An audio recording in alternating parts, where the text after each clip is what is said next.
In the shadowed heart of New Orleans, where the air is thick with jasmine and the ghosts of forgotten sins, I, Gabriel, wander the cobbled streets, a creature cursed by the moon's cruel whimsy.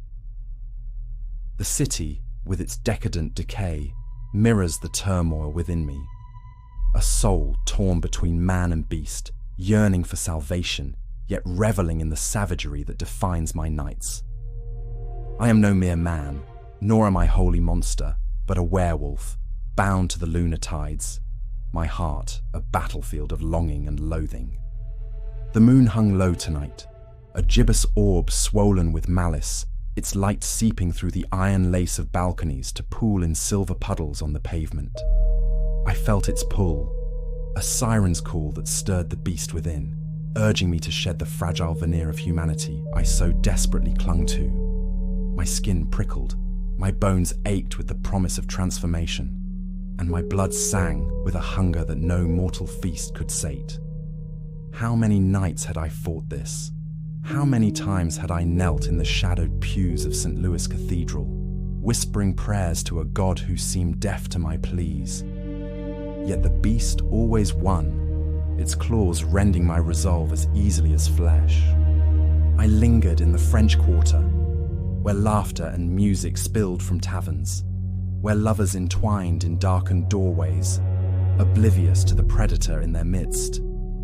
Their warmth, their vitality, was a torment, a reminder of what I could never reclaim.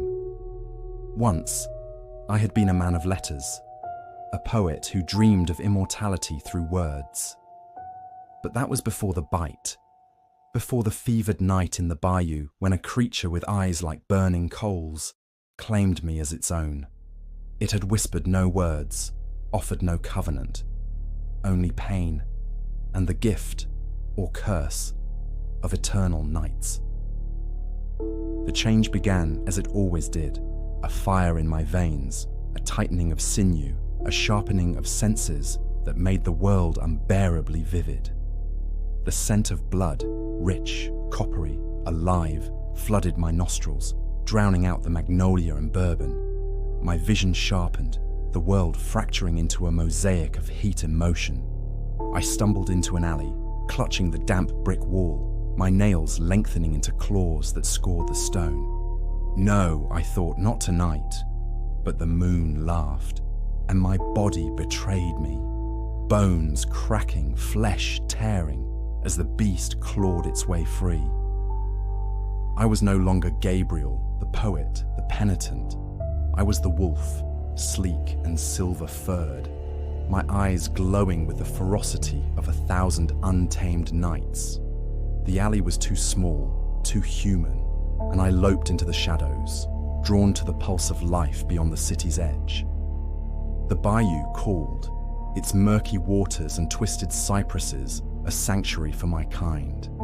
There, beneath the moon's unblinking gaze, I could unleash the hunger without fear of discovery, or so I told myself. But the hunger was never sated. It was a void, a chasm within me that grew with each kill. The deer I tore apart in the swamp, its warm blood coating my muzzle, was not enough. The boar, the fox, the stray dog, none could fill the emptiness. And tonight, as I crouched among the reeds, my breath steaming in the humid air, I heard it, the soft tread of human feet, the erratic thump of a heart. A girl, no more than 20, her hair a cascade of midnight, her eyes wide with the reckless courage of youth.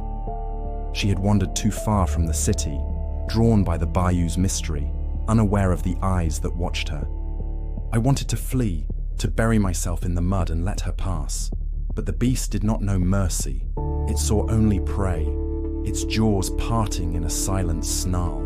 My human soul screamed, a prisoner within the wolf's flesh, begging me to resist. She is innocent, I thought. She is alive, and I am death. Yet the hunger was a tide, pulling me towards her, my claws sinking into the earth as I stalked closer. Her scent, lavender and fear, was intoxicating, a drug that silenced my conscience. She turned, sensing the weight of my gaze, and her gasp was a dagger to my heart. "Who's there?" she whispered, her voice trembling yet defiant. I froze, the man and the beast at war. In her eyes I saw not just fear, but a spark of something else. Curiosity, perhaps, or recognition. Did she see the man beneath the monster? Did she sense the torment that bound me to this cursed existence? I could have ended it then. One leap, one snap of my jaws, and her life would be mine, her blood a fleeting balm for my endless hunger. But as I crouched, ready to spring, a memory surfaced. A woman from my human life, my sister, whose laughter had once been my light. She had died long ago, her throat torn by a creature like me, and I had sworn never to become the monster that took her. The girl in the bayou was not my sister, but she was someone's light, someone's love. With a howl that shattered the night, I turned and fled, my claws tearing through the undergrowth, my heart a storm of rage and sorrow. The moon mocked me, its light searing my fur, but I ran until the bayou gave way to the city's edge, until I collapsed in an abandoned courtyard, my body reverting to its human form. Naked, shivering, I curled against the cold stone, my hands stained with mud and shame. The hunger had not been sated, but the girl lived. For one night, I had defied the beast, though I knew it would rise again, as relentless as the moon itself. I wept, not for the man I had been, but for the man I could never be. A man free of the curse, free of the bloodlust that whispered my name in the dark. In the silence, I heard the city breathe, its pulse a cruel reminder of my exile.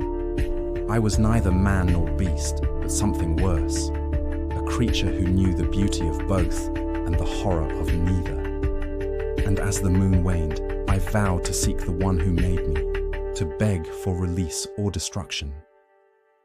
For if I could not live as a man, I would not live as a monster. But deep within, the beast stirred, its laughter a promise that my vow would break beneath the next full moon's gaze. The courtyard where I lay was a ruin, its cracked fountain choked with ivy, its walls scarred by time and neglect. The air was heavy with the scent of rain, and the distant rumble of thunder promised a storm to wash away the sins of the night. But no storm could cleanse me. My skin, now human, was clammy with sweat and mud, my heart pounding with the aftershocks of the beast's retreat. I rose, trembling, and wrapped myself in the tattered remnants of a cloak I kept hidden in the shadows, a futile gesture to reclaim dignity from the chaos of my existence. The girl's face haunted me, her wide eyes a mirror to my own fractured soul. I had spared her, but for how long? The moon would wax again, and with it the hunger would return, a tide no will could stem. I could not live this way, poised on the knife's edge between salvation and damnation. I had to find the one who made me, the creature whose bite had torn my humanity asunder. Only it could grant me release, whether through death or some forbidden knowledge of the curse's undoing. The streets of New Orleans were alive with the pre-dawn hum of revelers stumbling from taverns, their laughter a cruel counterpoint to my solitude. I moved through them like a ghost, my senses still sharp from the beast's lingering presence. The pulse of their blood, the warmth of their breath, stirred a flicker of hunger, but I clenched my fists, my nails, human now, but no less sharp, biting into my palms. Not tonight, I told myself, though the beast whispered, soon. My destination was the old Creole mansion on the edge of the Garden District, a decaying relic rumored to house secrets older than the city itself.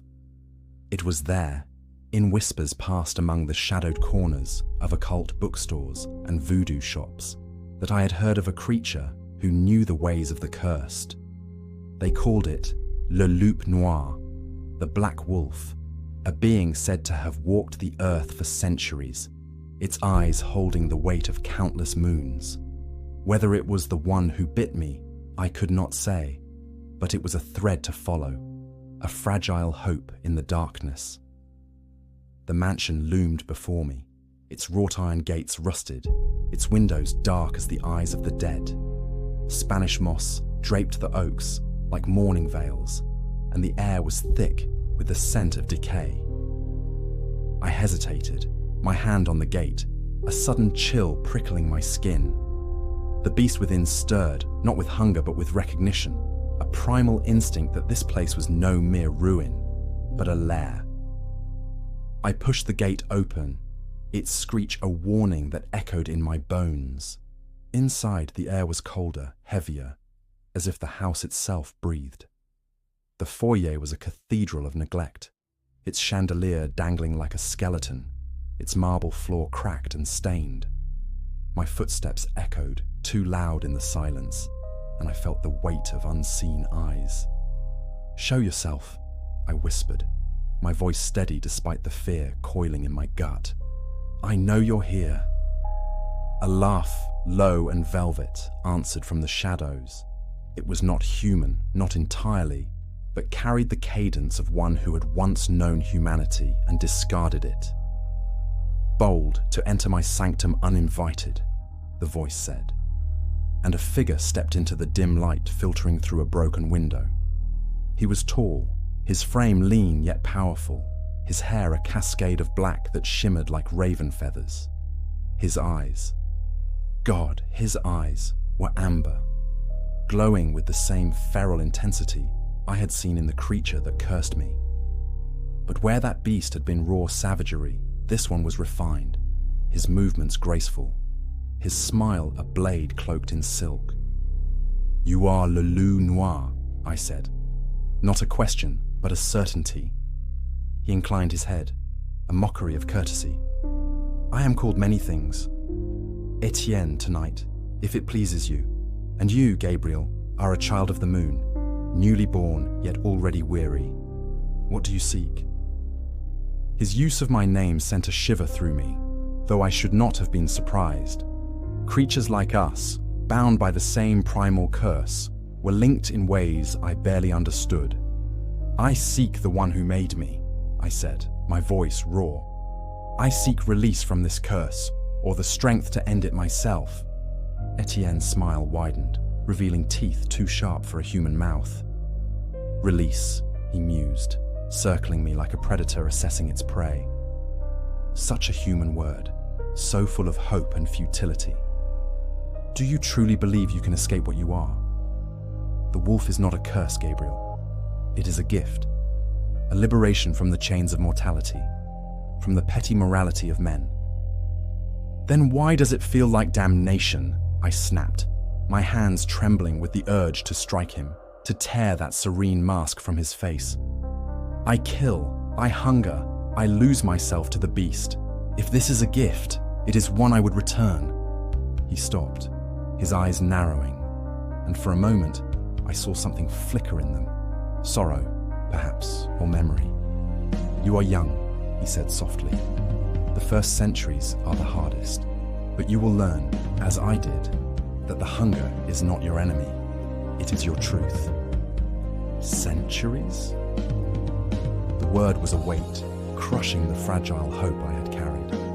"I cannot endure centuries of this. Tell me who made me, Etienne. Tell me how to find them." He stepped closer, his presence overwhelming, his scent a mix of earth and blood and something sweeter, like honeysuckle in decay. "And if I told you it was I who bit you, in a moment of reckless hunger, would you kill me, Gabriel? Could you?" His voice was a caress, seductive and dangerous, and I felt the beast within me respond, not with rage, but with a strange forbidden kinship. "Was it you?" I whispered, my throat tight. He laughed again, stepping back, the spell broken. "No, not I, but I know the one you seek. She is older than I, wilder, a creature who roams the bayous and answers to no name. Finding her will cost you, Gabriel. Are you prepared to pay?" "What is the cost?" I asked, though I feared the answer. Etienne's eyes gleamed. "Your humanity, what little remains. To find her, you must embrace the wolf. Let it guide you through the primal dark. Refuse, and you will wander forever, a half thing, neither man nor beast. I staggered back.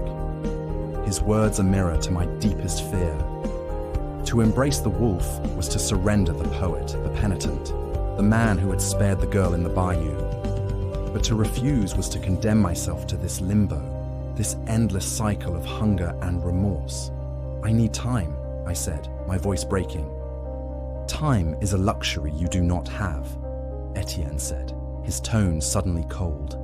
The moon waxes, and the city grows restless. There are others like us, Gabriel, and they are not so restrained. Choose quickly, or the choice will be made for you. A gust of wind rattled the windows, and when I blinked, Etienne was gone, his laughter lingering like a ghost. I stood alone in the mansion, my heart a storm of dread and determination. The beast within growled, eager for the hunt, and for the first time, I did not silence it. If the wolf was my guide, then I would follow it, not to surrender, but to fight for the truth, for the chance to reclaim my soul or destroy it. I left the mansion as dawn bled into the sky, the storm breaking over New Orleans in sheets of silver rain. The bayou called, its secrets waiting, and I knew I would answer. But as I walked, a new scent reached me. Faint, familiar, and impossibly alive. Lavender and fear. The girl from the bayou, her presence a thread tying me to the humanity I feared to lose. She was near, and she was not alone. The rain fell in silver curtains, transforming New Orleans into a labyrinth of mirrored streets and veiled shadows.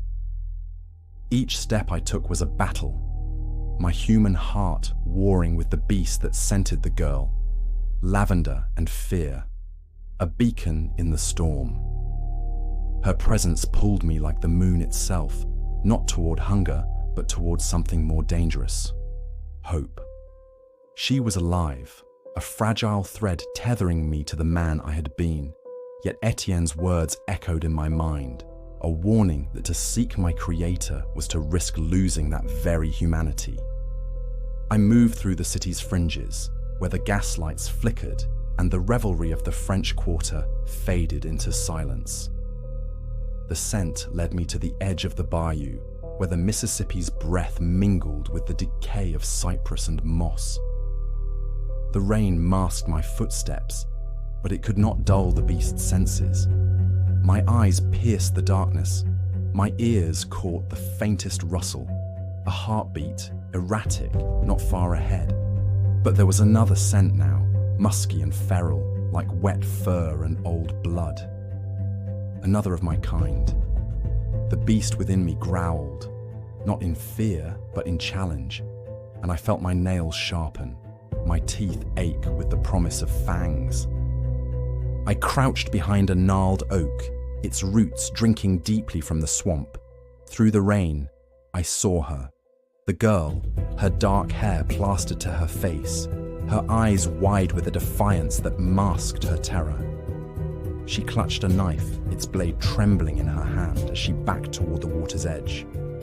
She was not alone. A shadow loomed before her, too large, too fluid to be human. It was a werewolf, its fur black as pitch, its eyes burning like twin coals. Unlike me, it bore no trace of hesitation, no flicker of a soul. It was hunger incarnate, its jaws parting to reveal teeth that gleamed in the storm's fleeting lightning. "Stay back!" the girl cried, her voice cutting through the rain. The werewolf paused, not out of fear, but amusement, its head tilting as if savoring her defiance. I knew that look, that cruel patience. It would toy with her, draw out her fear before it struck, savoring the terror as much as the kill itself. I felt a surge of rage, not just at the creature but at myself, for I knew that same hunger lurked within me, waiting for the moon to set it free. I could not let her die. Not her, not this girl whose face haunted me, whose life I had spared once and now owed again. But to save her, I would have to unleash the beast, to become the monster I despised. Etienne's words taunted me. Embrace the wolf or wander forever, a half thing. I had no time to hesitate. The werewolf lunged, and the girl screamed, her knife slashing futilely at the air. The change came swiftly, a fire in my bones, a tearing of flesh that was both agony and ecstasy. My body reshaped, fur sprouting, limbs lengthening, until I was no longer Gabriel but the wolf, silver-furred and fierce. I leaped from the shadows, slamming into the black werewolf's side, my claws raking its flank. It roared, a sound that shook the bayou and turned on me, its strength a match for my own. We rolled through the mud, jaws snapping, each blow a test of will as much as flesh. The girl stumbled back, her eyes wide, not with fear now, but with something else. Recognition, or perhaps awe. I wanted to shout at her to run, but my voice was a snarl, my thoughts a storm of instinct and desperation. The black werewolf's teeth grazed my shoulder, drawing blood, and I felt the beast within me surge, eager to match its savagery. No, I thought, clinging to the man I was, I am not you. I twisted, sinking my claws into its throat, and hurled it against a cypress, the impact splintering bark. It rose, undeterred, but I had bought the girl time. She was running now, her footsteps fading into the rain, and I felt a pang of relief and loss. She was safe, but she had seen me, the truth of what I was. The black werewolf charged again, and I met it head-on, our bodies a whirlwind of fur and fury. I was stronger, fueled by something it lacked, a soul, a purpose. With a final surge, I pinned it down, my jaws closing around its neck. Its blood was hot, bitter, and for a moment, the beast in me reveled in the kill. I released it, staggering back as it twitched and stilled, its eyes dimming. The rain washed the blood from my fur, but not the shame. I had saved her, but at what cost? The beast had won, if only for a moment, and I felt its hunger linger, sated but not gone. As my body shifted back, the pain of transformation was nothing compared to the weight of my choice. I was human again, naked and shivering, but the line between man and monster had blurred. I found her knife where it had fallen, its blade etched with a symbol, a crescent moon, crude but deliberate. It was no accident she carried it. She knew of my kind, or sought them. The realization chilled me more than the rain. Who was she? This girl who faced werewolves with a blade and eyes that saw too much. I tucked the knife into my cloak, a clue to her mystery, and turned back to the city. Etienne's laughter haunted me as I walked, his warning now a truth. I had embraced the wolf, and though I had saved a life, I feared what I had awakened. The bayou was not done with me, nor was the creature who made me. And the girl, she was no mere victim. She was a hunter or something more, and our paths would cross again. I reached the city as dawn broke, the storm easing to a drizzle. The mansion loomed in my mind, Etienne's amber eyes a challenge I could not ignore. I would find him again, and through him, the she-wolf who cursed me. But first, I needed answers about the girl, her knife, and the secrets she carried. The moon would rise again, and with it, the hunger. But for now, I was Gabriel, and I would fight to remain so, even if it meant walking the razor's edge of my own damnation.